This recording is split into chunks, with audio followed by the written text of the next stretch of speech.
Wasabi everybody, welcome back to another top 10 Commander video, and this time for this video I want to talk about the 10 best tribes in the Commander format. Before I get started, I would like to remind you that most of you are not subscribed to the channel, so I would really appreciate it if you take the time to hit the subscribe button and the notification bell so you don't miss any future videos. I really appreciate your support, and we are moving past 20,000. A little bit different for Commander. I know these tribes also exist in other formats, and you can build decks around them, but I just feel like for Commander, you get the ultimate tribal deck. Because you're in Singleton, you're encouraged to play as many as you can, and many different ones. So let's start it off here with number 10. Number 10 is Ninjas. Not really a ton of support in Commander form for Ninjas outside of Yuriko the Tiger Shadow, but Ninjas are very unique, and if it weren't for Rogues pretty much just copying the same kind of strategy, they would be really the only creature type that focused on dealing combat damage unblocked, but Ninjas kind of have a small fandom behind them.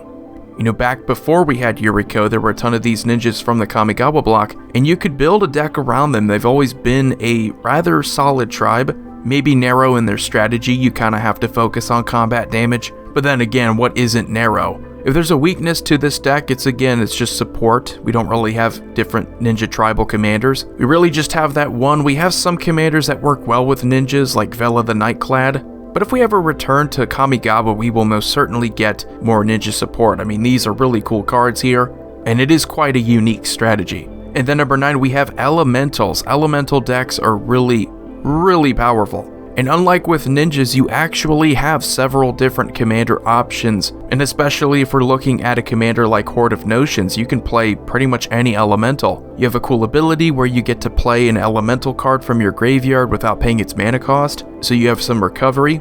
And you of course have the two Omnaths that specifically synergize with elemental creatures, Omnath Locus of the Royal and Omnath Locus of Rage. You get pretty decent landfall strategies in addition to the elemental tribe, so these make pretty solid options. And if you just want to go for generic elemental tribal, not really much synergy, you can always go for Animar Soul of Elements and Maelstrom Wanderer.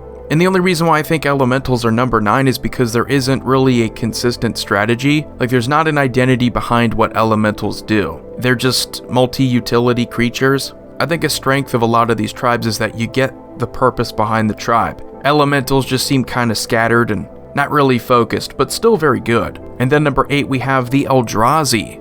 Eldrazi tribal is a thing, although it's quite costly and it's not very practical. But if you get it together, I mean, it can be very powerful. Making a colorless deck around a commander option like Kozilek is going to make it very easy for you to just play all around solid magic, and you would be surprised how good a deck you can make that is colorless. If you can only play lands that produce colorless mana, that is kind of a challenge, but you play something like an Emrakul, yeah, you're probably going to win.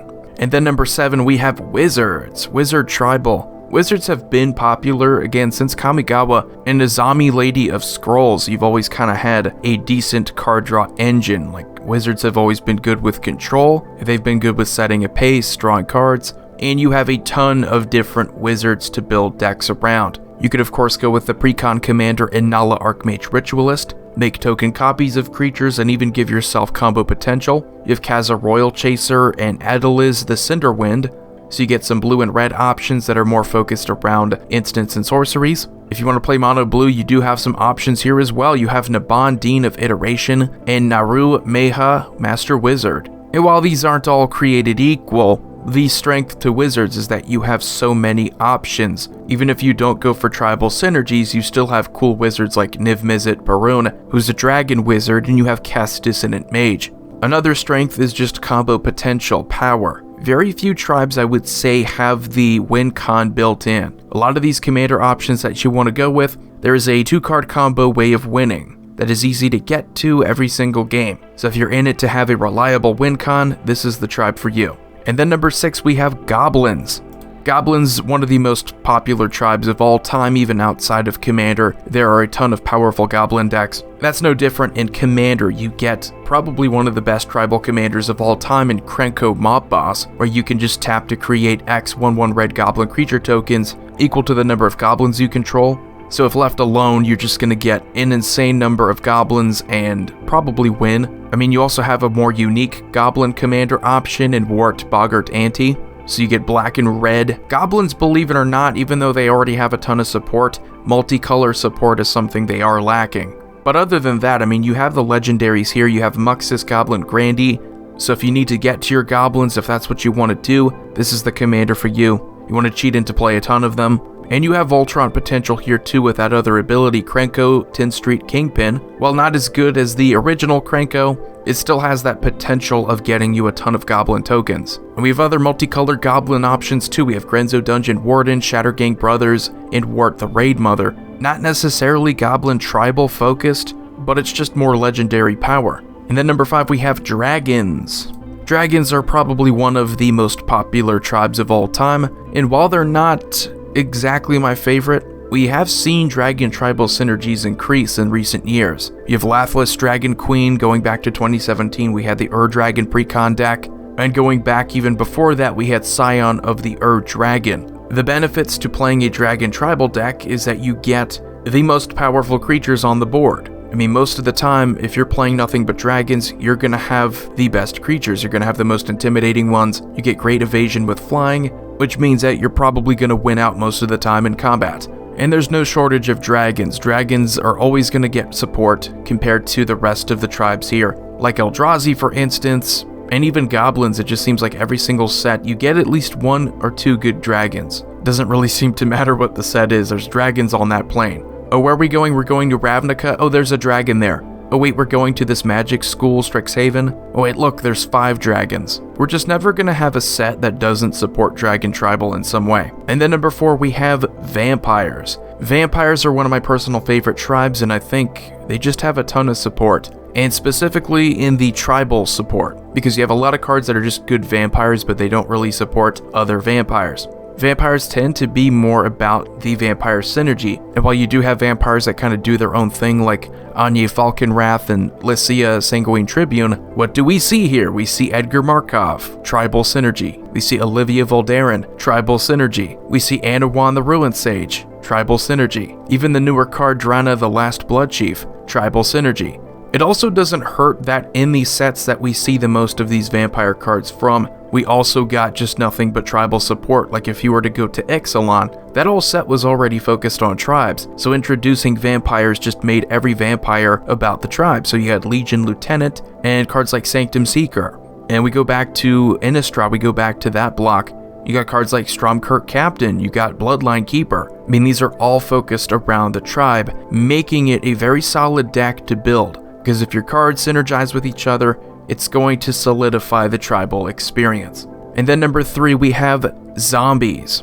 What's in your head? No, I'm not gonna sing that song. But zombies are like vampires, but with even more support. I mean, zombie token support is a thing. 2/2 zombies particularly are probably the most common tokens that you can create. And they're probably the best in my opinion. You can get a ton of them out there. They're very difficult to deal with like you could with 1/1s. And in addition to that, you just get a ton of tribal support that you benefit from having a ton of tokens with. And there is just no shortage of powerful zombie tribal commander options.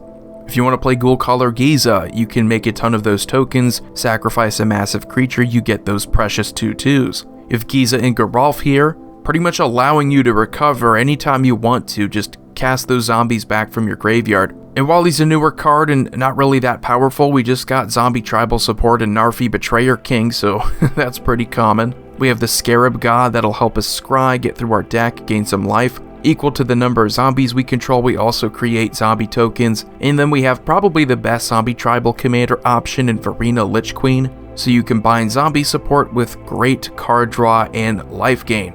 But number 2, we have Slivers. It is basically the tribal deck of all tribal decks. And while it's not my personal favorite tribe, it's not the one I pick for number 1. Slivers are well known as just having every card synergize with other slivers. That's what they do. Every sliver you play will likely grant an ability to all of your other slivers, or +1/+1, or allow you to just do anything with your other slivers. And it also doesn't hurt that all of the tribal deck options for slivers are 5-colored. So you get Sliver Overlord. If you just want to tutor up your slivers, that's really powerful. I think it makes probably the best sliver commander. We have the first Sliver, which is a newer Cascade commander option. Can really help speed up that strategy. We have Sliver Hivelord. Not the best commander option, but it's not the worst. We have Sliver Queen. really expensive, it's on the reserve list, but you can create tokens pretty easily. And Sliver Legion, which is basically a Sliver coat of arms. So they're all pretty ridiculous. And 5 colors means you can play any of them, and you have so many different abilities to choose from. And unlike with elementals, you know the purpose. The purpose is to have each of them synergize with each other. So it's like if you took elementals, you took that kind of depth, but you gave it more focus. Maybe one of the most infamous tribes, but definitely, when we're talking about tribes, we can't go without mentioning these. And before I go on to number 1, let's talk about some honorable mentions. We have Dinosaur Tribal. Dinosaurs, I don't want to say this, but they really did burn out. Dinosaurs kind of burned out with Geshath. You had Zakama. Outside of the Ixalan block, you also had Ikoria. But I just don't really think the Dinosaur tribe is that interesting. I don't think they do anything outside of Enrage that makes them better, makes them more relevant, at least compared to something like Dragon Tribal. We have Human Tribal. We have some great Human Tribal support going back to Commander 2020, and Ikoria as well, but they don't really have the focus. That's the weird thing about Human Tribal, is that it's just there to offer some loose benefit to your other humans. Oh, this one makes your humans indestructible, or this one gives them hexproof. It's just really weird. And then we have Pirates. Pirates are pretty cool. They're growing, they're getting better. Going back to Ixalan, they weren't very strong, but they were definitely a contender for my list. You have a lot of cool combat damage triggers with Pirates. Definitely something to look out for in the future. But number 1 is Elves, Elf Tribal. Elves are without a doubt, in my opinion, the strongest tribe in Commander, the strongest tribe in Magic the Gathering, because they offer you the tribal synergy with ramp.